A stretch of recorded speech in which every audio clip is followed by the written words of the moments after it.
at that point, we put our heads together and said, look, we're on to something here. Let's go get this going. Our meetup just brought 85 people.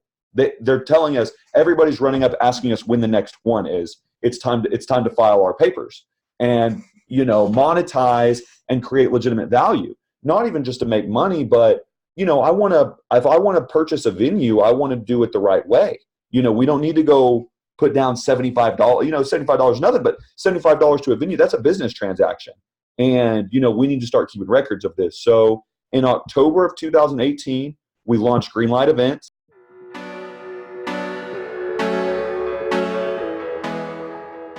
Welcome to the JWellsCFO Show. I'm Jeremy Wells, the host, and today I am really excited to bring to you this week's guest. This is a guy that I knew a long time ago. Funny way we just kind of circled back into finding each other, and I'm in a completely different place in life. He's in a completely different place in life, and so we'll get into that in a little bit. But it's my pleasure to bring Daulton O'Neill on. He's the president of Greenlight Events, working in the cannabis industry. We're going to talk about what that means and all the complexities and nuances of that field and all the things changing with how that works. So again, Daulton, it's a pleasure to have you here. Why don't you tell us about your business, about Greenlight Events, and how you got into that? I just want to say thanks for having me on, as a startup, and it's really it's a pleasure to run back into you too, digitally through LinkedIn, Instagram. It's just another vertical of how to build connections and how to refine people that you actually wanted to. Because I've enjoyed knowing you. I enjoyed all the conversations we had before us running back into each other. But again, I just appreciate it, and hopefully we can provide some insight to what's going on, because we're still trying to figure it out ourselves. So. Gotcha. It's one of those things. So, I mean, essentially, we've been around a lot of different places trying to find our niche inside the industry and just trying to network and create relationships for this, industry that's coming online. And so what's happened is the event space in Texas for cannabis and hemp hasn't necessarily been a thing. People have thrown meetups, people have thrown mini conferences, but there hasn't really been a consolidated company trying to offer professional services. So what happened was we were traveling across the state, begging for more information, begging for more speakers, we joked around, if it's in 6 hours, we'll drive there to try to learn from folks. And the mainstream production that you see in other legal states just wasn't happening here. So we started Greenlight Events essentially to try to elevate the event programming and event production services, to offer it as a service to other organizers that have the ability to throw awesome events, but don't want to get bogged down by things like speaker frequencies. That's not something an event organizer or conference organizer really should be dealing with on the day of their event. So in a nutshell, Greenlight Events provides audio and visual services to green industry clients, whether that's cannabis, hemp, anything renewable energy we're really looking to fulfill as well. But that's kind of the brass tacks of what we do, and use our connections through the industry to connect dots. So more of event solutions. If you're looking to throw a pretty serious event and you need a couple doors bulldozed over, if we can help do that, we have no issue using our networks to make your event even more smashing success than it would have been. And just another reason to hire Greenlight. Gotcha. So what does the cannabis and hemp industry in Texas look like? So from a cultural level, there's different levels to it. So from a professional, legal, cultural, it's all on different pages. But what's happened here in the state of Texas is, real quick for a 30-second political science back check, Texas only meets every other year. So and only for really 4 months at a time. So you're looking at 4 months every other year that we can change the laws in Texas. And we just got out of a session in 2019. So January to May 2019 is when the session happened. And we had a couple things happen. We passed a hemp bill, which gave legality to the CBD products that were already on the shelf. So we've already had CBD products on the shelves, but they weren't exactly legal because Texas hadn't affirmed that. Now there's a federal bill, which was the 2018 farming bill, which had hemp provisions in it, which made it federally legal to have and do goods and services with hemp. Each state still had the right to enact their own program, which gives Texas the right to go roll out their situation. So in a very slippery slope, hemp is now legal in the state of Texas, anything below 0.3% THC. And we could do a whole nother separate thing on the differences between hemp and cannabis, but it's the exact same plant, same compounds, looks the exact same. It's just one of the cannabinoids, THC, is less than 0.3%. So if you're talking about hemp flower, it's going to have the same consistency, same smell as a normal marijuana plant would. Your fingers stick the same, it smells the same, it burns the same, it tastes the same, but that's legal in the state of Texas if it's been tested by a state registered lab below 0.3% THC.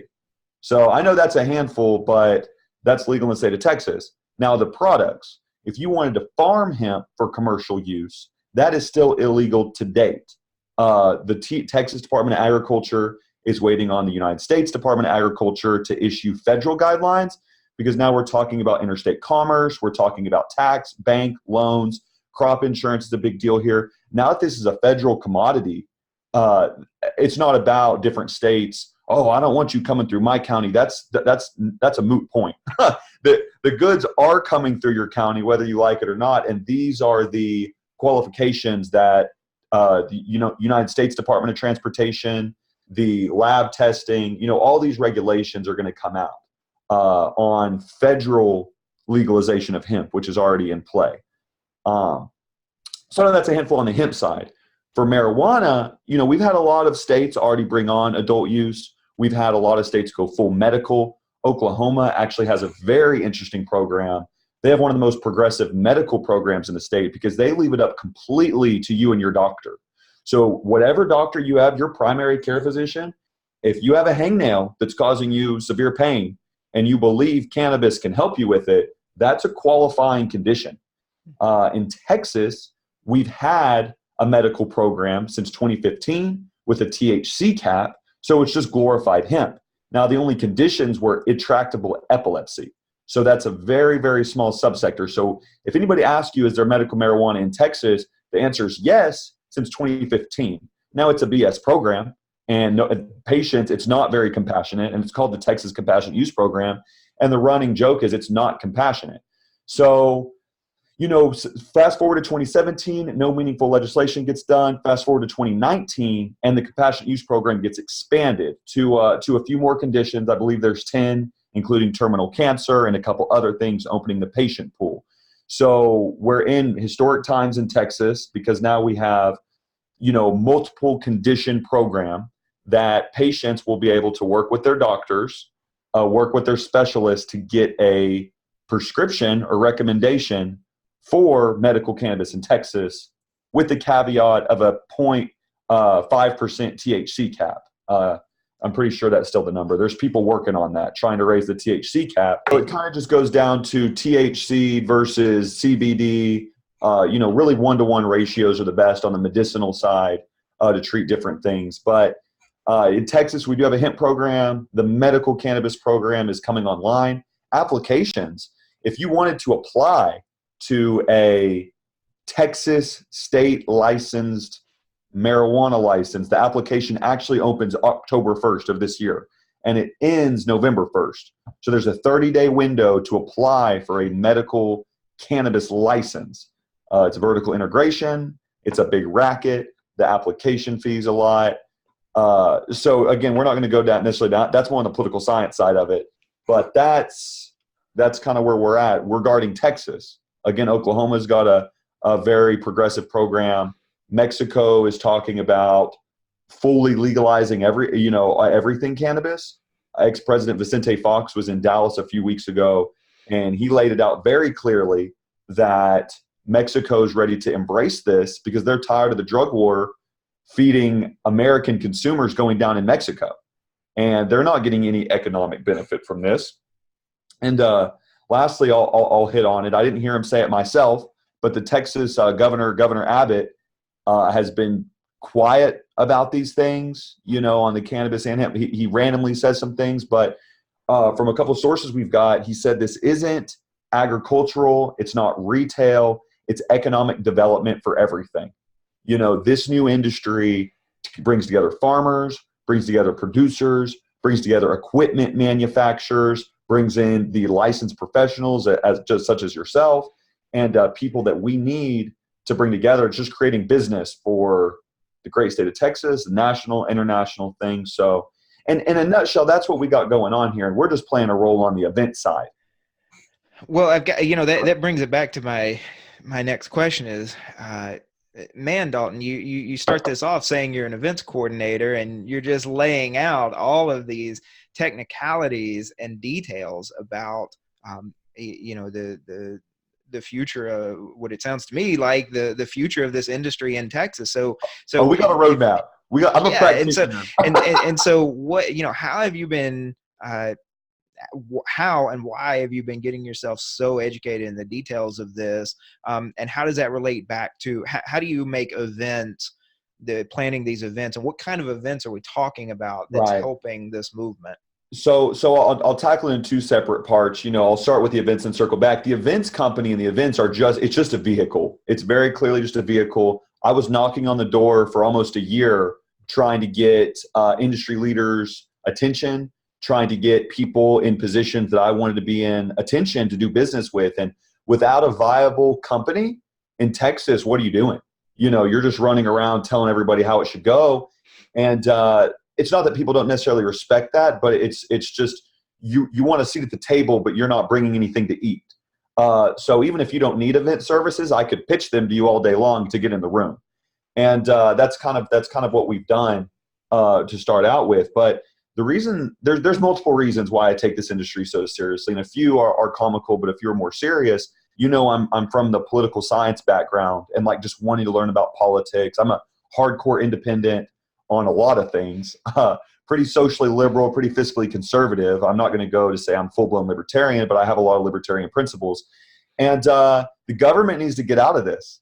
And ever since leaving Texas State, I applied for a couple government jobs. I really wanted to be some type of city government official, play Sim City. I love to oversee some real estate building. I'd love to go see that. Playing Sim City, but in a big city sounds wonderful. City manager salary looks good too. And that was not viable. I learned real quick that, like the city of Wiley wasn't going to hire me to run their basketball program whenever, I'm an ex wannabe athlete and in great condition to run that, but they're going to give it to somebody that has more experience that they don't. City government wasn't going to work for me. So I got shut down with my college degree. I had to go find something else to do. And through a couple things, I had a couple serious health situations, dealing with acid reflux, feeling nauseous, trying to find relief for that. Through that, cannabis helped, and I wasn't trying to go to work high, but I also needed to give reports at 8 a.m. And, some of my old colleagues don't even necessarily know about that, but that's the kind of position I was in. So I'm a patient advocate. Of another major reason, which is actually one of the reasons that I even started speaking out, is my mom. So she passed away when I was 19 for terminal breast cancer. And in high school, I watched the marijuana that I consumed illegally help her. And having the already distrust for government, because I know they can't get it figured out, having the open mind to think for myself from a political theory standpoint, knowing that, the drug war is not working and that we are in a position to change things, living by, if you don't think you can change the world, how do you think it got to be where it is? All of these political doctrines that have been engraved into my mind, this is killing like 14 birds with one stone. And I'm getting to go, not anti-government, but I'm getting to help we the people out here by, reducing the economic impact on these things. I'm getting to live out a passion that I saw help my mom. And there's not a day I don't think about her during this fight, because it's, she really, she still lives through me in a lot of different ways, because, it's pretty cool to smoke a J with your mom in high school and have a safe haven in Texas in 2012, to have a place to smoke a J where you're not going to go get arrested. So I'm very appreciative to her in that as well. No terminally ill parent is going to be the one that tells their high school son, freshman in college, no, you can't smoke weed at the house. So And that's a little more candid. I keep it professional and candid. You know, I try to wear this hemp hat. I try to wear this cannabis hat. I still haven't decided when to take one off, but I'm speaking freely with you. And that's why, you know, that's one of the reasons why I'm so passionate about this, because if somebody wants to look me in the face, if an MD wants to tell me how I should live my life and how cannabis is not a drug, I've got empirical evidence from witnessing what happened to my mom, witnessing what happened to myself. I don't need your your medical degree that you spent 9 years getting, that you've been indoctrinated yourself for, you know, and you have to defend that tooth and nail. I'm not here to try to get your medical license taken away. I'm telling you what I know is true. And that's where the passion comes from. That's where the no F's given comes from, because leaving college, not getting the jobs you wanted. I applied for jobs for like 6 months.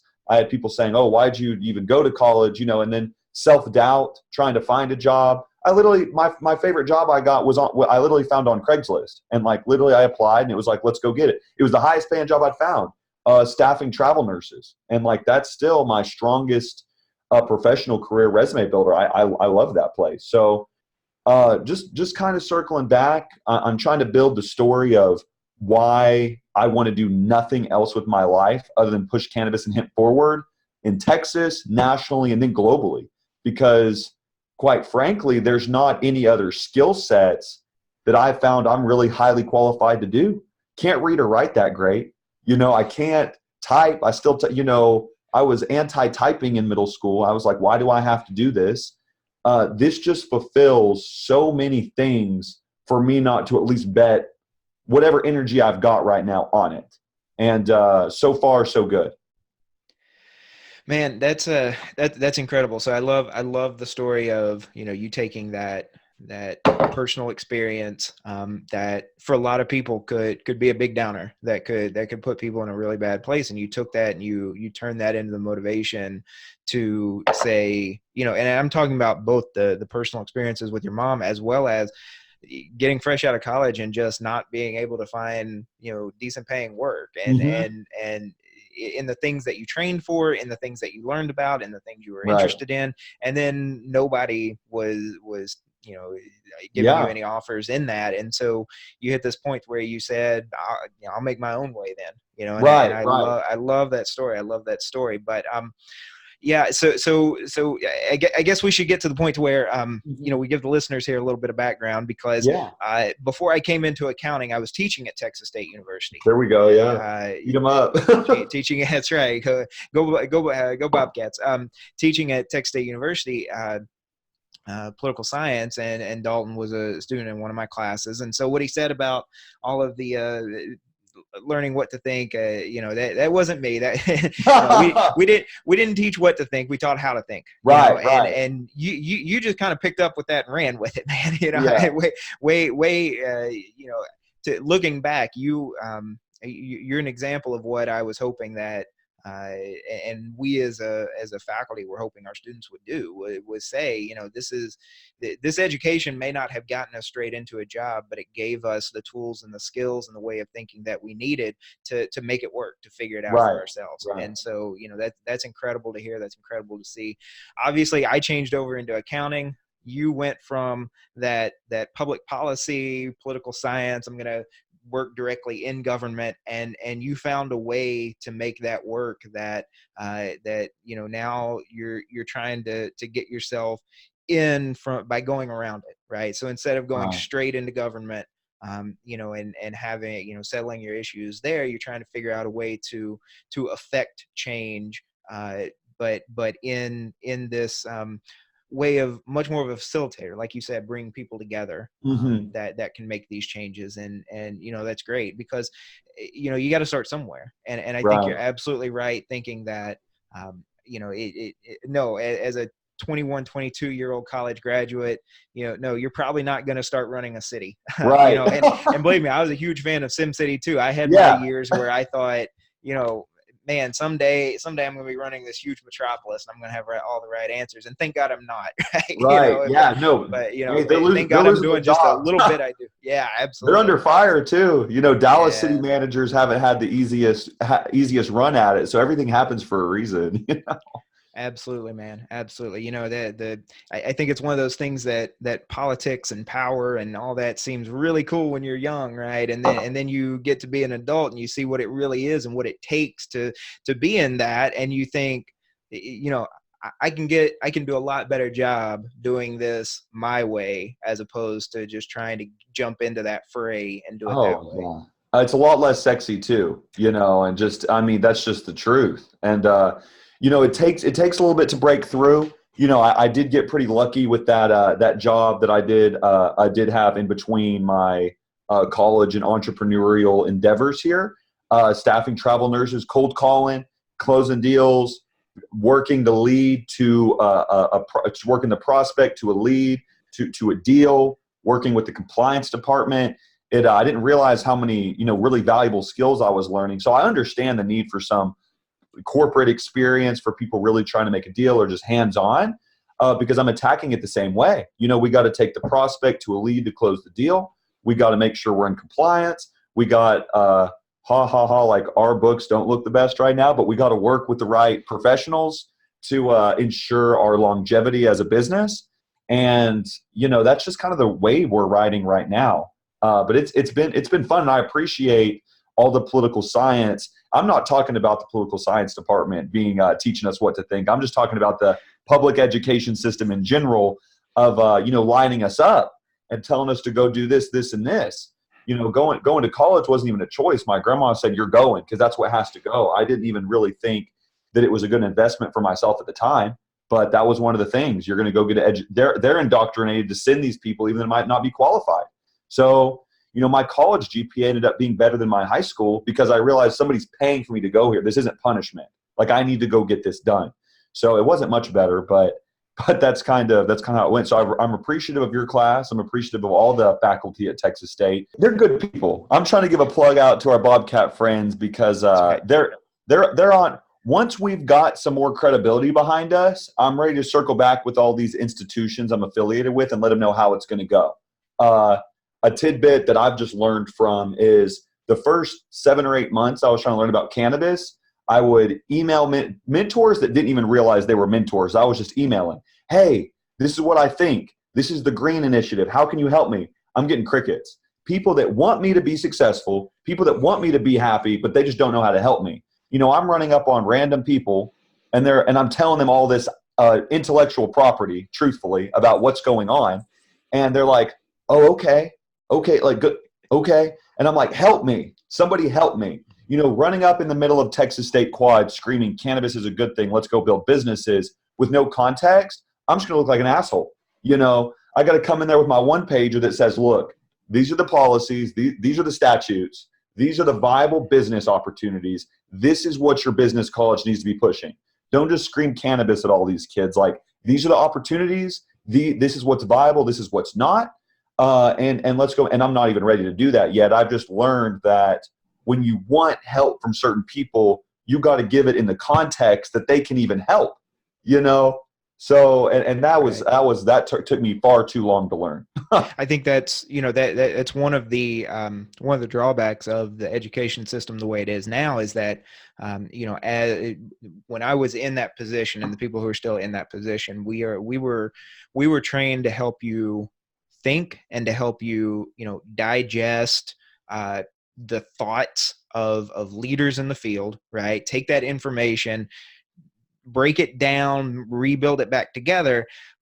But then that was it, right? And so there's a lot of emphasis, and especially in higher education, on application, right? How do we get students to apply this information? And there's still, you can have a great career development center, you can have great internship programs, but there's still a missing link between getting that degree and now you've got a career, or now you have started a business that's going to help you apply all of that learning, all of that education, and actually go make a change in the world. They're just setting us up, man. And then, the career fairs, it's like, "Oh, well, who's going to come in and hire all these people? Are y'all a tech university?" So look, and then you've got 200 businesses there, and you've got 10,000 students come in. And it's like, wait, how are we all supposed to eat? Is this Jesus feeds the 10,000? Like, who? Right. All these high-paying jobs. Then there's it's a weird paradigm shift here, if that's even the right. right term for it, how there's not enough jobs, but the highly skilled talent, they're in high demand. And I'm not even just talking about coding and things. I'm talking about people that are going to go get it done. And some people just have it, some people can't. I haven't really had the chance to really hire and fire a lot of people yet. But if you find somebody that is going to get the job, they won't just get it done here. They'll get it done anywhere.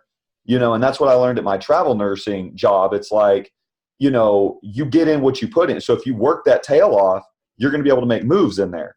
And so the people that want to make moves and people with entrepreneurial spirit, like that's what I'm looking for, is other entrepreneurs that are going to fix things. Like we have divisions of Greenlight we've talked about, like Greenlight Media, Greenlight Farms. Like we joke about that. We'll probably separate the farming from the events type stuff. But and people are like, well, what's the job description? Like, I'm like, nah, bro. Like you're going to have to go build this division.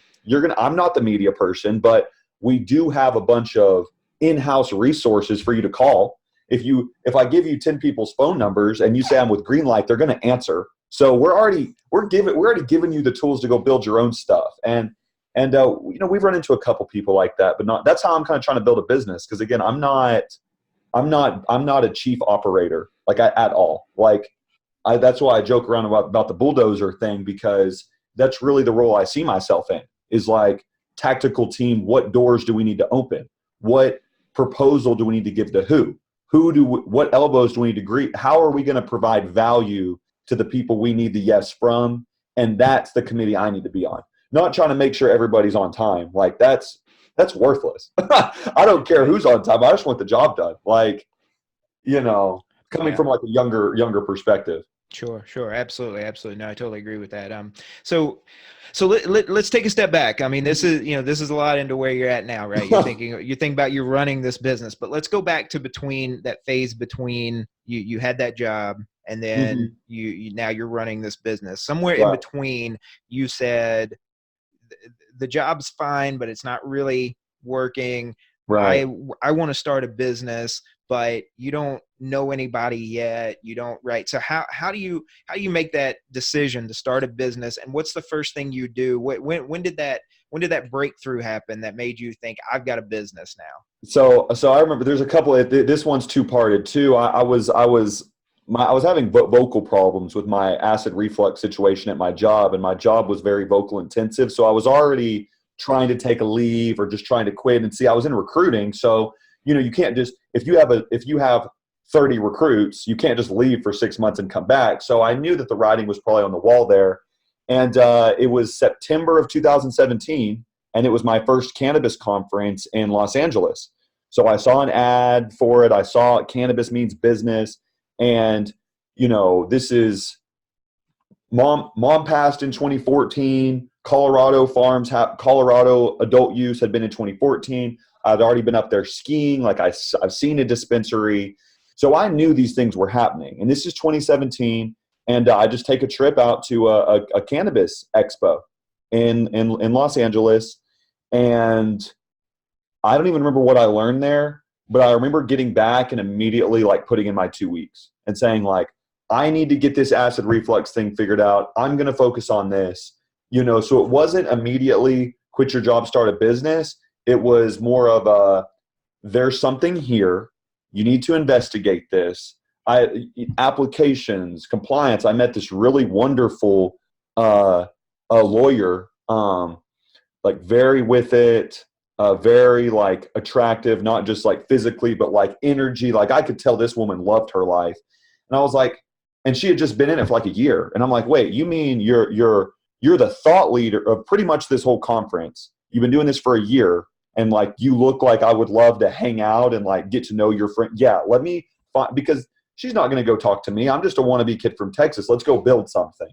So the next year, that's September 2017. Again, I had of some medical issues. I actually ended up getting a surgery to repair my acid reflux situation. That's ongoing, but it's also made me humbled to focus in on this, because I know, the whole Gary Vaynerchuk, you hate Mondays, but what if this was your last Monday? So no, I'm going to leave it on the line every day. I love Mondays, Tuesdays, every day, just for the record on that, because we got to fight it.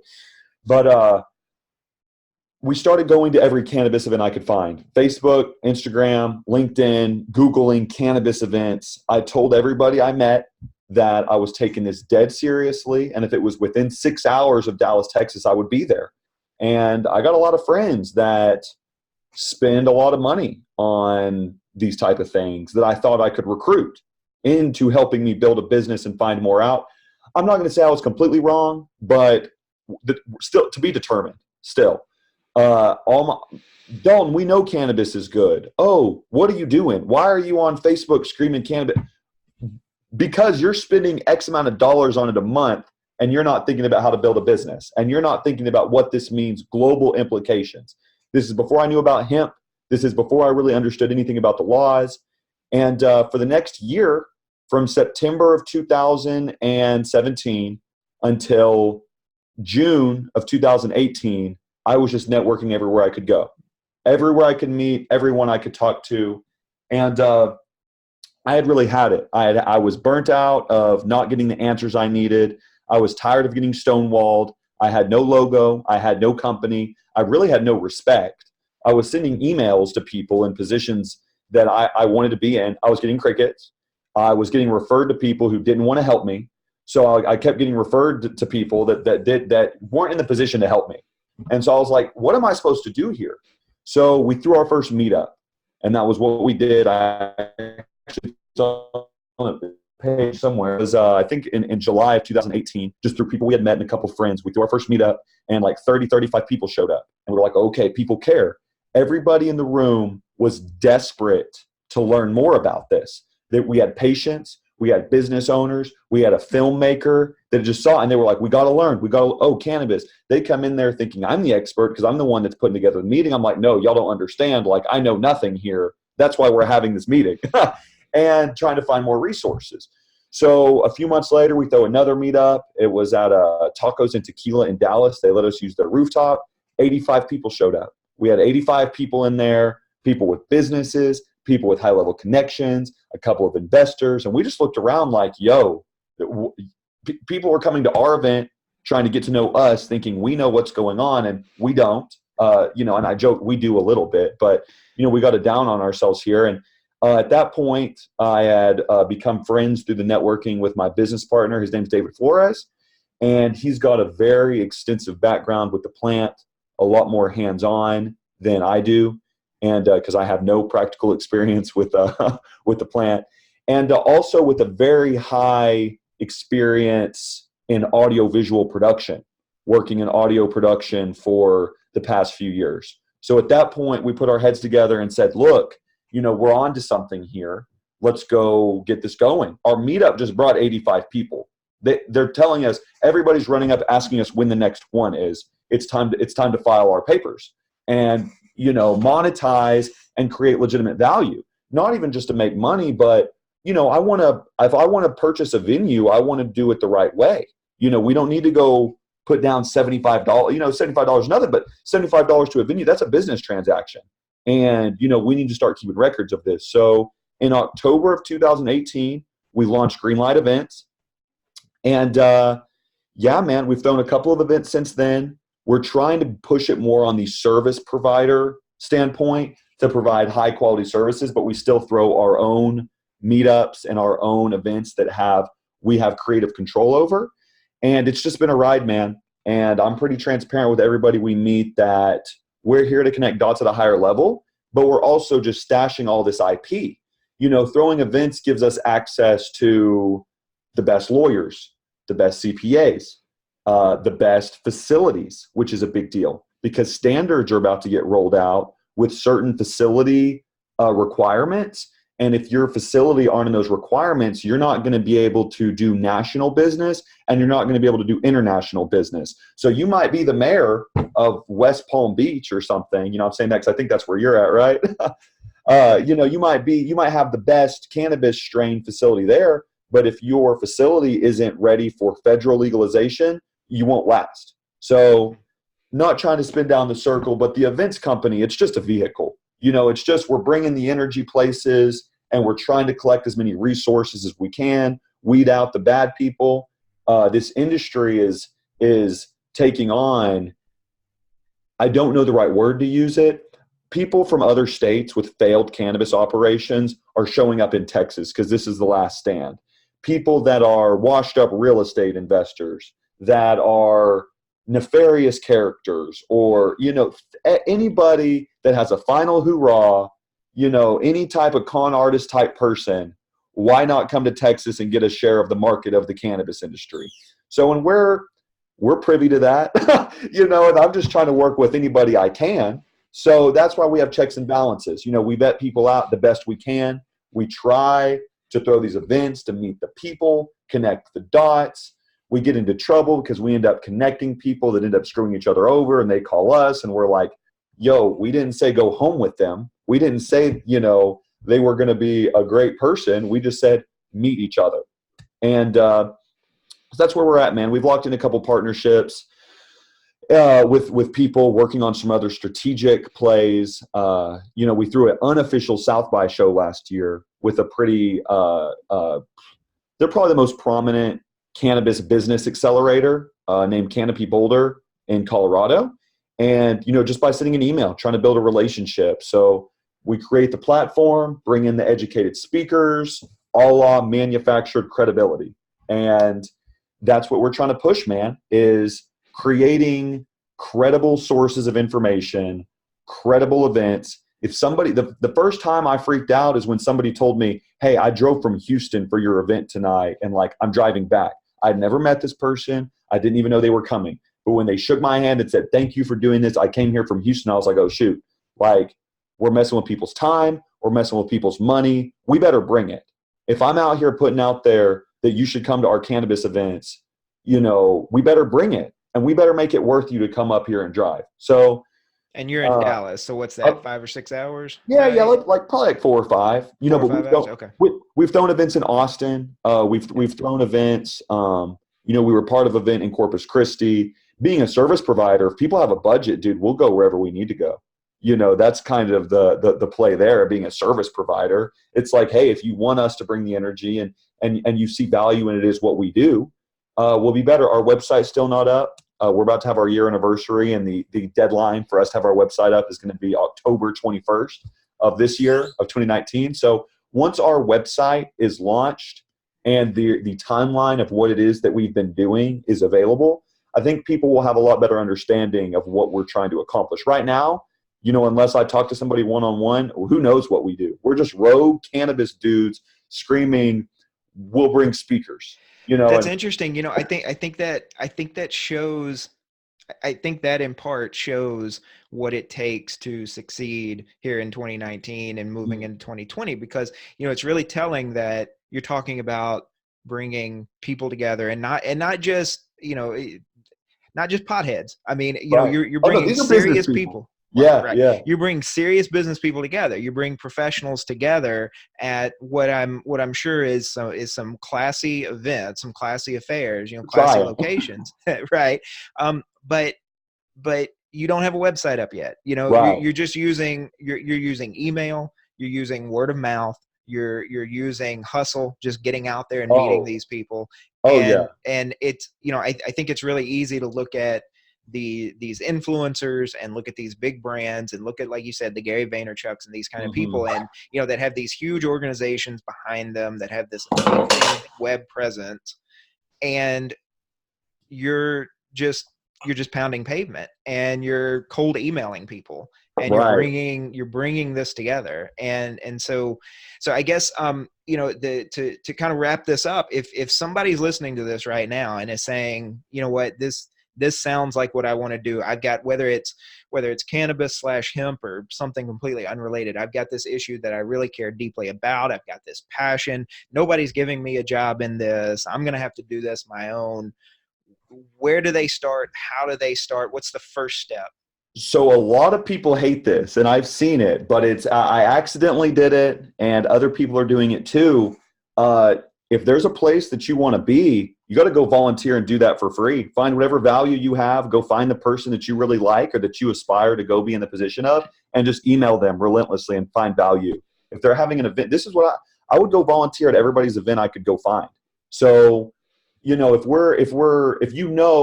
a place you want to be is throwing a prime event, or you can't afford a ticket, show up an hour early. As an event organizer, if you show up an hour early to the event saying, I got 2 hands, I got 2 feet, what do I need to carry? You're with me. You're with me from now on. You're good. You don't need any tickets. Call a friend, and that's specifically. Here's a backstage pass. Just here's a backstage pick up something pass. and carry it. Yeah. Exactly. Right. Exactly. Right. Oh, you need cold water. Here's a drink ticket. You want to get drunk? Here you go. Yes, you're invited to the safety meeting, So it just depends what people are like passionate about, I guess, and what they're willing to do. A lot of people have too much pride to really to go do that. Me just being desperate to learn about these things, I would go work or do anything for anybody and then there's levels to it. So now I'm definitely still willing to volunteer and go work my tail off for somebody, but there's levels to it. I'm not doing that at the grassroots. Like, we're going to go do that for the established brands that you want to get to know. Somebody told me, a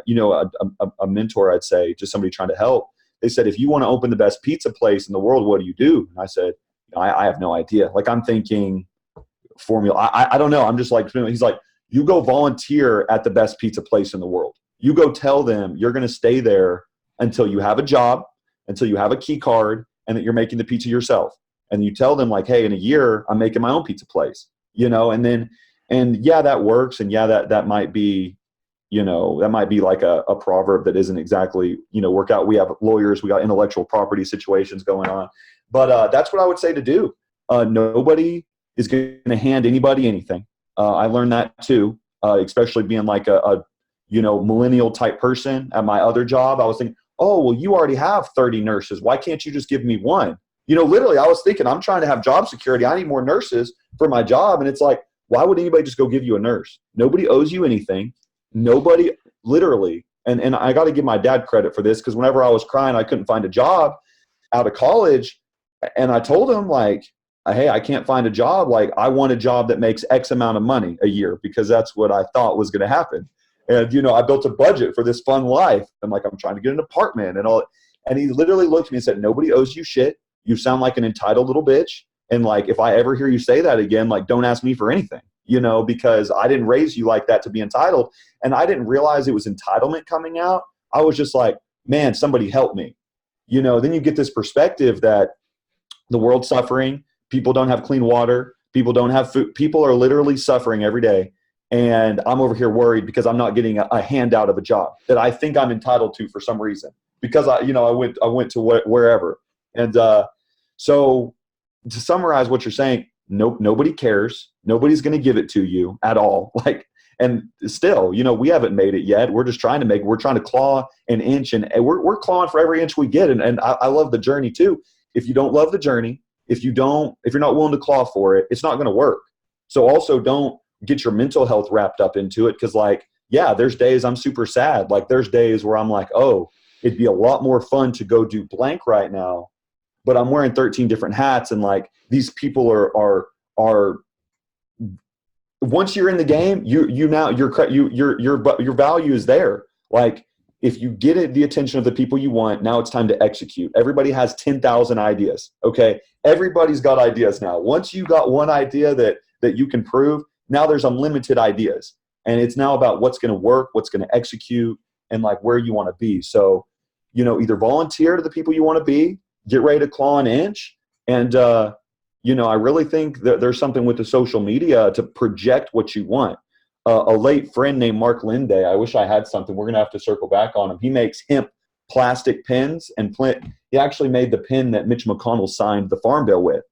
And he put me onto this show, The Secret, on Netflix, and how these thoughts become things. And if you fixate on something, that's what happens.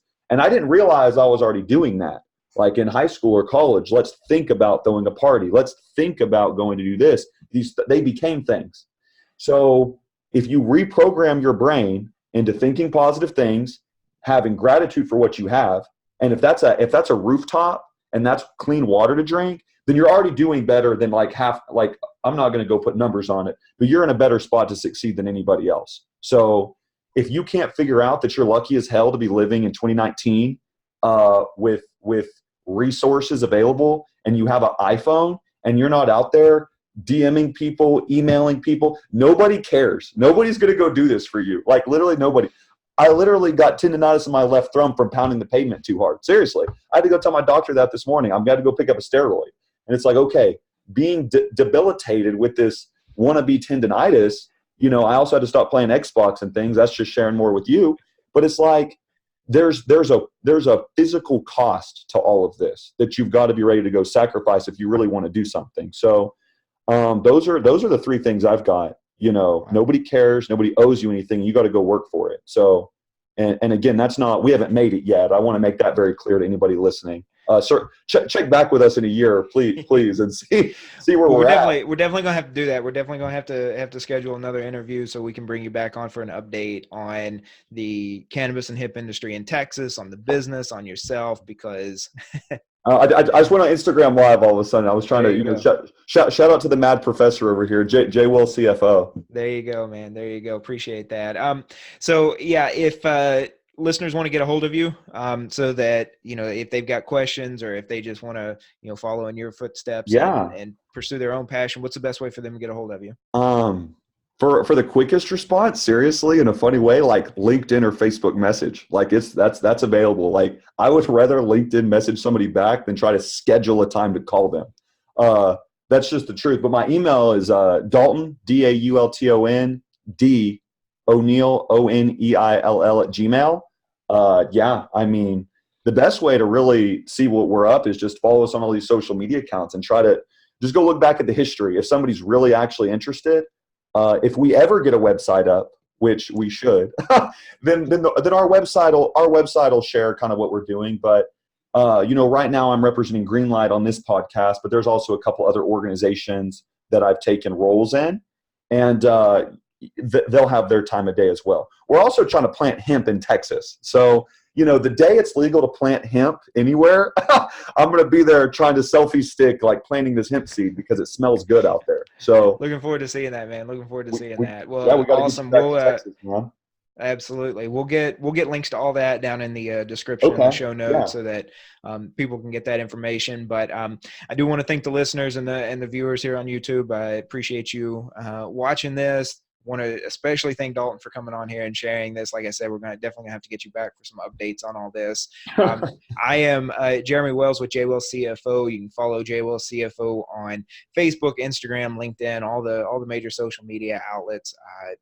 And thank you again for listening. Thank you again, Daulton. Have a great one. Hey, let's make it happen.